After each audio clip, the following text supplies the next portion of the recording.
मैं वो हूं। भाग एक। एक हल्के झटके के साथ ट्रेन पटरी पर सरकना शुरू हुई। अपना स्टेशन पीछे छोड़ती ये ट्रेन अब प्लेटफार्म से आगे आ गई है और धीरे धीरे रफ्तार पकड़ रही है। इसी ट्रेन के एस नो के कंपार्टमेंट में गौरव अपनी माँ और पिताजी के साथ लौट रहा है अपने घर। वो अभी उस लड़की से मिलकर लौट रहा है जिसे उसके घर वालों ने उसके लिए चुना है। वो बैठा किसी गहरी सोच में डूबा है। सामने गौरव के पिताजी फोन पर बात कह रहे हैं। अरे बस, अब बात पक्की तो हफ्ते भर पहले ही हो गई थी। अब हमें घर जाकर बस तैयारियां करनी है।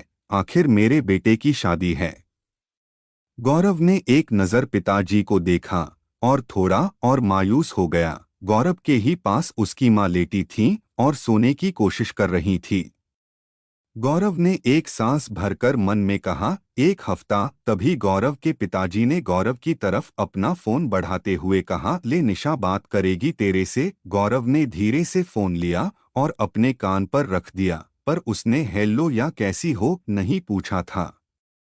निशा ने उधर से कहा, शॉपिंग आई हूँ, समझ नहीं आ रहा क्या लूं, थोड़ी हेल्प करोगे। गौरव चुप रहा, बस इतना ही बोला, मैं क्या, कैसे। उधर से निशा ने थोड़े प्यार से पूछा, अब तक कहा या नहीं उनसे। गौरव गौरव चुप हो गया। निशा ने बात दोहराई पर गौरव चुप ही रहा। सामने उसके पिताजी उसे ही देख रहे थे।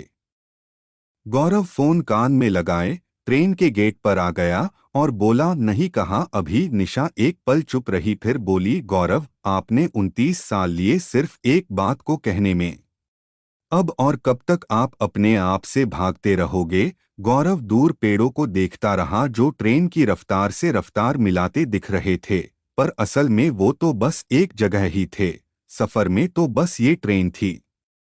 निशा ने प्यार से कहा, गौरव आप बहुत अच्छे हो। मुझे बुरा नहीं लगा कि आप उस बात की वजह से मुझसे शादी नहीं करना चाहते। मैं उस राज को राज बनाकर रख सकती हूँ, लेकिन आपने आज तक बस घुटन में जिया है। अब बस करिए और बता दीजिए उन्हें वो सच। गौरव ने डर और तकलीफ में कहा, वो नहीं समझेंगे, वो मुझे। निशा ने बीच में ही कहा, आपको ये कहना ही होगा। गौरव कोई और नहीं कहेगा ये, आपको अपने मन को समझाना होगा।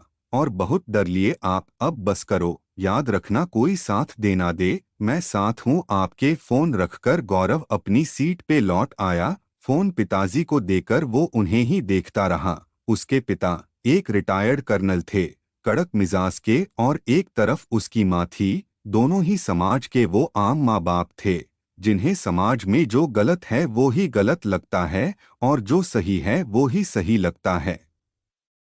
गौरव अपने अंदर हिम्मत नहीं जुटा पा रहा था। उसने अपने सर को सीट पे पीछे टिकाकर आंखें बंद कर ली तो उसे निशा से पहली मुलाकात याद आई। माँ और पिताजी कहने पर वो एक लड़की को देखने आया था। यूं तो उससे पहले भी गौरव ने कितनों को देखा था, पर हर बार गौरव ही मना कर देता था बिना किसी ठोस वजह को बताए। लेकिन निशा, वो उसे अलग लगी।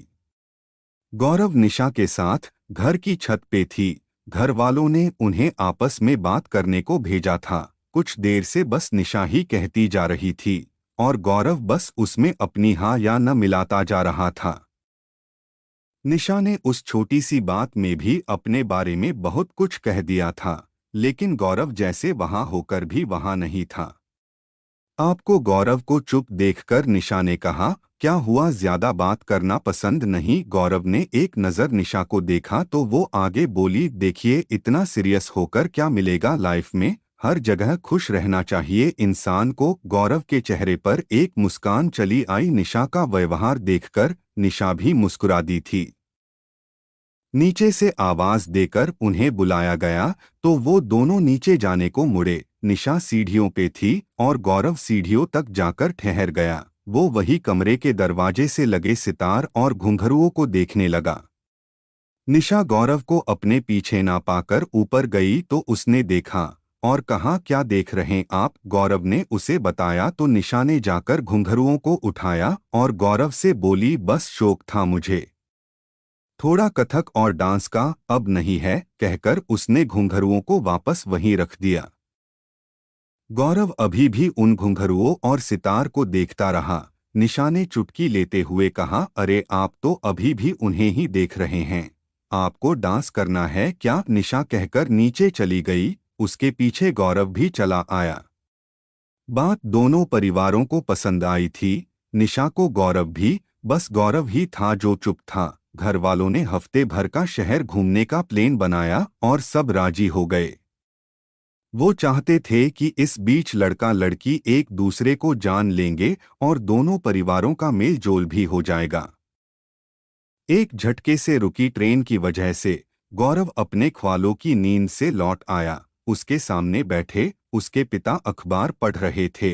तभी अगले कंपार्टमेंट में से एक आवाज गूंजती हुई यहाँ तक आने लगी, दे भाई दे, अरे शर्म क्यों कर रहा है, दे मैं दुआ देगी। इस आवाज के साथ ही कुछ ताली भी सुनाई पड़ी थी गौरव को।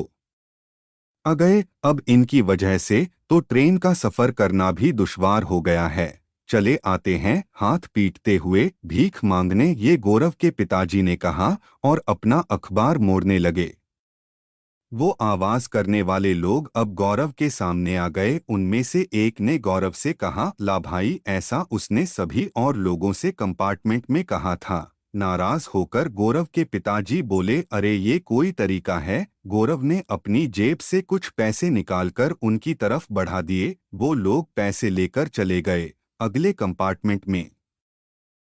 कहानी के लास्ट पार्ट के लिए प्लीज चैनल को सब्सक्राइब करें और बेल आइकन को प्रेस करें।